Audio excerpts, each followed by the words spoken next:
Shalom, apa kabar sahabat GKI? Berjumpa kembali dengan saya, Pendeta Fajar Junianto, yang saat ini sedang melayani sebagai Pendeta Jemaat GKI Pondok Chandra Indah. Mari sebelum kita merenungkan firman Tuhan, kita bersama-sama berdoa memohon pertolongan Roh Kudus. Mari kita berdoa. Bapa yang Maha Kasih, terangilah hati dan pikiran kami supaya tertuju kepada kebenaran firman-Mu yang hendak kami baca dan kami renungkan.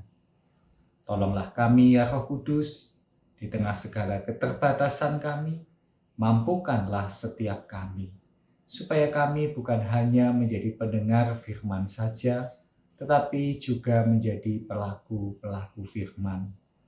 Terima kasih ya Tuhan, kami sambut firman-Mu hanya di dalam nama Tuhan Yesus Kristus, Tuhan yang mengasihi kami. Amin. Sapaan Gembala hari ini, saya berikan satu tema, yaitu kasih dari Allah, yang bersumber dari 1 Yohanes pasal 4, ayat 17 sampai 21. 1 Yohanes 4 ayat 17 sampai 21. Dalam hal inilah kasih Allah sempurna di dalam kita, yaitu kalau kita mempunyai keberanian pada hari penghakiman. Karena sama seperti Dia, kita juga ada di dalam dunia ini. Di dalam kasih tidak ada ketakutan. Kasih yang sempurna melenyapkan ketakutan. Sebab ketakutan mengandung hukuman, dan siapa yang takut, ia tidak sempurna di dalam kasih. Kita mengasihi karena Allah lebih dahulu mengasihi kita. Jikalau seseorang berkata, "Aku mengasihi Allah," tetapi ia membenci saudaranya, ia adalah pendusta. Karena siapa yang tidak mengasihi saudaranya yang dilihatnya, tidak mungkin mengasihi Allah yang tidak dilihatnya. Inilah perintah yang kita terima dari Dia. Siapa yang mengasihi Allah, ia harus juga mengasihi saudaranya. Sahabat GKI yang dikasihi Tuhan, andaikan bisa kita ukur seberapa panjang, seberapa dalam, seberapa lebar, seberapa tinggi ukuran kasih Allah dalam kehidupan kita. Mungkin yang paling mudah adalah kita bisa menjawabnya sepanjang usia kehidupan kita. Walaupun tentu saja itu tidak memberikan satu ukuran yang bisa menggambarkan dengan pasti. Satu ukuran yang memang sungguh tidak bisa membandingkan kasih Tuhan yang sedemikian besar terjadi dalam kehidupan kita. Nah, Bapak Ibu Saudara yang dikasihi Tuhan, sahabat GKI, kalau kita membaca surat Yohanes ini, maka kita diajak untuk terus percaya bahwa kasih Allah itu ada dalam sepanjang kehidupan, bahkan sepanjang sejarah dunia ini. Dalam hal inilah kasih Allah itu kemudian sempurna di dalam kita, yaitu kalau kita mempunyai keberanian percaya pada hari penghakiman. Itu artinya selama kita ada di dunia ini, ya mari selama itulah kita terus percaya bahwa Allah mengasihi kita, Allah mengasihi saudara, Allah mengasihi saya. Bahkan sampai akhir zaman tiba, sepanjang dunia ini ada, kasih Allah akan terus ada.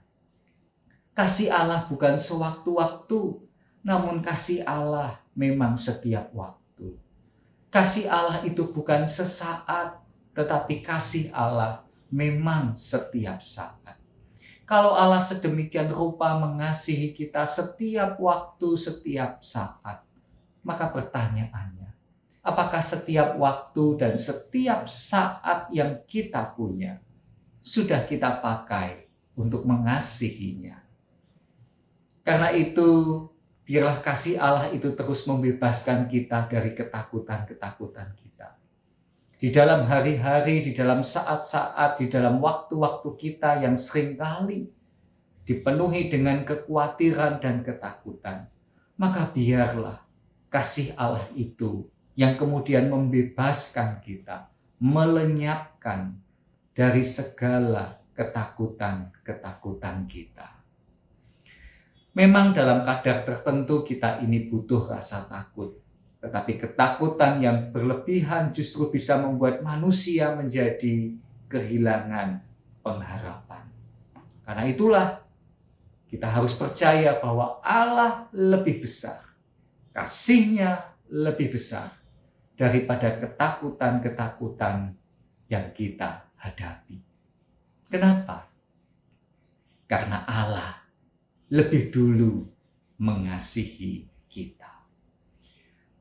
Dan yang terakhir, apa yang menjadi keindahan dari mengasihi adalah ketika kita bukan hanya membicarakannya, ketika kita bukan hanya mendengar dan merenungkannya, baik itu di dalam khotbah-khotbah, di dalam buku renungan, atau dari berbagai bahan-bahan pembinaan dan pengajaran. Tetapi apa keindahan mengasihi adalah ketika kita mewujud nyatakannya dalam kasih kita sehari-hari untuk sesama. Di ayat yang ke-20 dikatakan, jikalau seorang berkata, aku mengasihi Allah, dan ia membenci saudaranya, maka ia adalah pendusta. Karena barang siapa tidak mengasihi saudara yang dilihatnya, tidak mungkin mengasihi Allah yang tidak dilihatnya.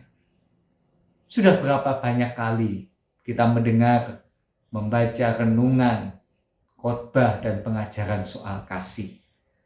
Maka sebaiknya saya juga berhenti untuk berpanjang-panjang lagi membicarakan soal kasih.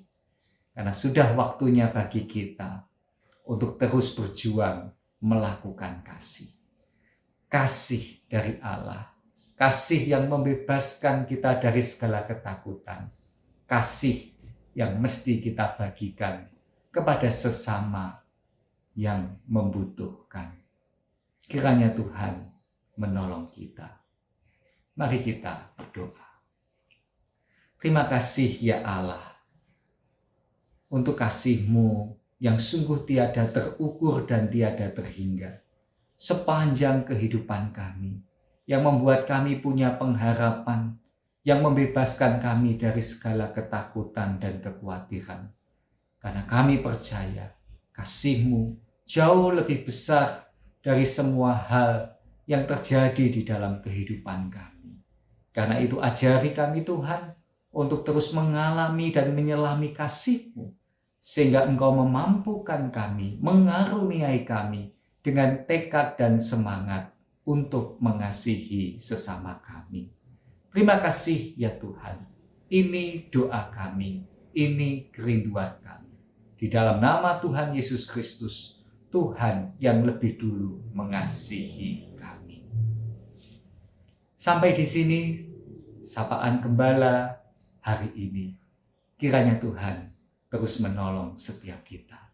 Sampai jumpa di lain kesempatan. Tuhan memberkati.